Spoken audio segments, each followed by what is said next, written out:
They tried to erase him. They tried to pretend the visionary was done, finished, replaced by louder muscles and faster spears, and if you didn't feel your blood boil when Seth Rollins stormed back into WWE Raw, then you weren't really watching, because this wasn't a feel-good return. This was a warning shot. And Bronson Reed and Bron Breakker, they were the message. Raw exploded the second Rollins hit the backstage area, and you could feel the tension through the screen. No smile, no dancing, no sing-along, just purpose, just rage, just a man hunting. Ask yourself this right now: when was the last time you saw Seth Rollins this locked in? Let's talk about why this return matters. While Rollins was gone, the locker room didn't calm down, it got reckless. Bron Breakker has been tearing through Raw like he owns the place, snapping opponents in half and daring anyone to stop him. Bronson Reed, a human wrecking ball, flattening people and demanding respect through destruction. Together, they represent Raw's new problem: unchecked power with zero fear. And that's exactly why Rollins came back like this. Backstage, the camera could barely keep up. Rollins wasn't looking for a match. He wasn't looking for Adam Pearce. He was looking for blood pressure to spike and egos to shatter. When he crossed paths with Reed, the tension was instant. No long speech, no clever line, just that stare, the one that says, "I remember everything you've done while I was gone." Who do you think looked more shocked in that moment, Reed or the people watching at home? And then there's Bron Breakker, the so-called future, the unstoppable force. But notice this: Breakker didn't charge Rollins head-on. He circled, he watched. That alone tells you everything. Seth Rollins isn't just another name on the roster. He's a measuring stick. And Breakker knows if he beats Rollins, it means something, but if Rollins beats him, the hype train derails fast. Be honest in the comments: is Bron Breakker actually ready for Seth Rollins right now? What made this segment special wasn't just the confrontation, it was the tone. WWE didn't present Rollins as a hero returning to save Raw. They presented him as a storm. Someone who sees Reed and Breakker as invaders in his territory. Someone who's angry that Raw kept moving without him. And that anger is dangerous. Think about it. Seth Rollins has reinvented himself more times than almost anyone in WWE history. But this version? This feels personal, less flashy, more violent, more desperate to prove that experience still beats Raw power. Do you prefer this serious Rollins over the crowd-singing version?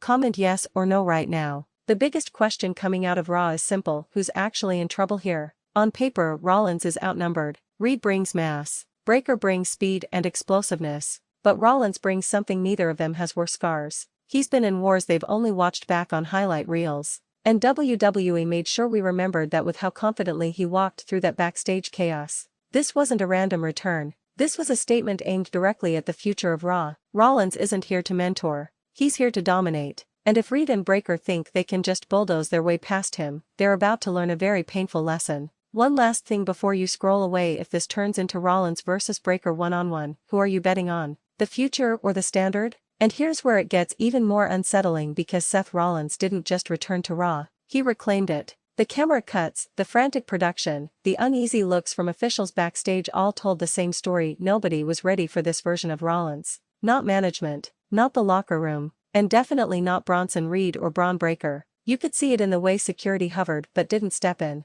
They remember what happens when Rollins snaps. This is the same man who shattered alliances, ended eras and burned bridges without hesitation. And now he's back in an environment that's more volatile than ever. Raw isn't safe and Rollins likes it that way. Let's break down Bronson Reed for a second. Reed thrives on chaos. He overwhelms, he crushes, he silences crowds by sheer force. But when Rollins stood across from him, something changed. Reed didn't rush. He didn't attack. He hesitated. That hesitation is everything. Power means nothing if doubt creeps in. Do you think Bronson Reed showed weakness there, or was he just being smart? And then there's Bron Breakker, the genetic freak, the spear machine, the guy WWE keeps telling us is inevitable. But inevitability has a problem when it runs into experience. Rollins didn't look intimidated. He looked annoyed. Like Breakker was a test he hadn't asked for but was more than willing to pass. WWE subtly told us something huge here: Breakker may be the future, but Rollins is the present refusing to die. What's genius about this storyline is how layered it is.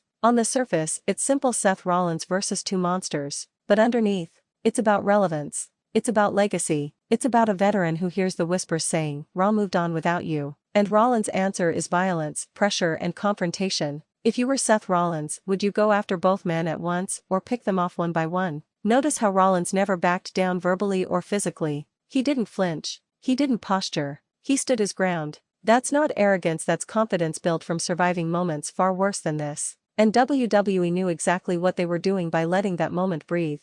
No music, no joke, just tension thick enough to choke on. Now imagine where this goes next. A tag match? A triple threat? Or something far more dangerous backstage where rules don't matter? Rollins hunting instead of waiting changes everything. Reed and Breaker now have to watch their backs. And that paranoia? That's how mistakes happen. Here's a scary thought: what if Rollins doesn't want to beat them in the ring first? What if he wants to break them mentally before the bell even rings? Because that's the Rollins we're seeing, the chess player, not the showman. Do you think Seth Rollins is more dangerous backstage than he is in the ring? Raw felt different after this. Louder, meaner, unstable. And that's because Seth Rollins brought urgency back with him. This wasn't nostalgia. This was evolution. And whether fans love him or hate him, they're watching, and that's the point. So I'll leave you with this: if Seth Rollins takes out Bronson Reed and hands Bron Breakker his first true reality check, does he become the undisputed threat on Raw again? Or does this war finally catch up to him? And the wildest part? This didn't feel like a one-night angle. This felt like the opening shot of a war that's about to consume Monday Night Raw. Seth Rollins didn't just show up to remind people who he is, he showed up because he sees something dangerous growing without him. And instead of letting it happen, he decided to cut it off at the root. Think about how WWE framed this. Rollins wasn't interrupted by Reed or Breakker. He sought them out. That changes the power dynamic completely. Hunters don't flinch. Hunters don't wait. And when Seth Rollins is the one doing the hunting, history tells us things get ugly fast. When was the last time a returning superstar went straight backstage instead of demanding a ring and a microphone? This version of Rollins feels like someone who's tired of being patient, tired of being respected but not feared. And that's a problem for two men who thrive on intimidation. Bronson Reed wants to be seen as unstoppable mass. Bron Breakker wants to be seen as inevitable destruction. But Seth Rollins? He wants to be seen as unavoidable. Let's not ignore how calculated this all was. Rollins never raised his voice, never rushed. He let the tension do the talking. That's veteran psychology at its finest. Reed and Breakker were forced to react, not attack. And when monsters hesitate, they lose their mystique. Did Rollins already win part of the battle just by standing there? Now imagine this from Bron Breakker's perspective. You're being groomed as the next big thing, the future face of Raw. And suddenly, Seth Rollins comes back, not to help, not to guide, but to test you, to push you, to see if you crack. That kind of pressure breaks people. Do you think Breakker thrives under that spotlight, or does it expose him? And Bronson Reed? He's been bulldozing through Raw, demanding respect with every collision. But respect taken by force can disappear just as fast. Rollins represents something Reed can't overpower easily: adaptability. Seth has faced giants, speed demons, technicians, legends, and survived all of them. Reed has power, but does he have answers? What really makes this storyline dangerous is that Rollins doesn't need to win immediately. He just needs to destabilize. A cheap shot here, a distraction there, a seed of doubt planted backstage. That's how Seth Rollins operates at his most ruthless. Would you rather face Rollins in a scheduled match or never know when he's coming? Raw now has a ticking time bomb. Management can't control this. Officials can't suspend tension. Because Rollins isn't breaking rules, he's bending reality. He's reminding everyone that Raw was built on chaos, not comfort. And Reed and Breakker just stepped into a battlefield they didn't create. Ask yourself this: if Rollins takes one of them out first, who should it be? Reed to remove the power, or Breakker to derail the future? Drop your answer in the comments and defend it. The crowd reaction tells another story too. This wasn't just excitement. This was anticipation mixed with fear. Fans know what Seth Rollins is capable of when he's motivated by anger instead of applause. And WWE leaned into that energy hard. No jokes, no relief, just unease. And that's why this angle works. It makes everyone look dangerous. Reed and Breakker aren't buried, they're challenged. Rollins isn't a savior, he's a threat. Raw isn't stable, it's volatile. That's pro wrestling at its best. So here's the real question as we move forward: does this end with Seth Rollins standing tall, or does this become the moment where the new generation finally drags him down? Either way, history is about to be made. But let's push this even deeper, because what happened on Raw wasn't just about Seth Rollins versus Bronson Reed and Bron Breakker, it was about control.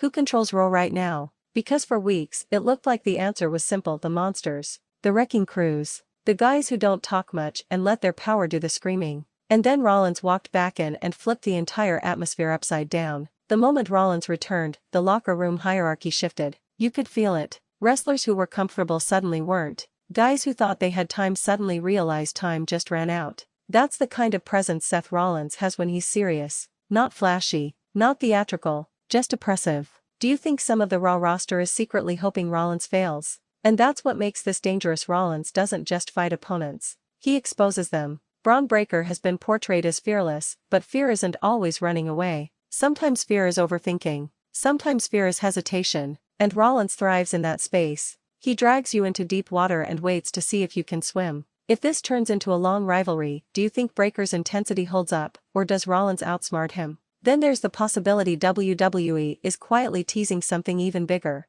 What if this isn't Rollins versus Reed or Breakker, but Rollins versus Raw itself? The chaos, the violence, the new era trying to erase the old. Rollins standing in the middle like a gatekeeper saying, "Not yet." That's a powerful story and one WWE knows fans are divided on. Because let's be honest, some fans want the future now. They want Breakker pushed to the moon. They want Reed smashing everything in sight. And others want Seth Rollins reminding everyone why he's still one of the best in the world. Which side are you on? Comment future or Rollins and let's see where Ring Rumble stands. What's even more unsettling is how calm Rollins looked. Anger usually explodes. This anger was controlled, focused. That's the kind that lasts. That's the kind that ruins people. If Reed and Breakker think this ends with one big match and a handshake, they're not paying attention. Imagine the first time Rollins costs one of them a match. Imagine the first ambush. Imagine the paranoia setting in, looking over shoulders, questioning allies, wondering when Seth strikes next. WWE is setting up psychological warfare, not just physical dominance.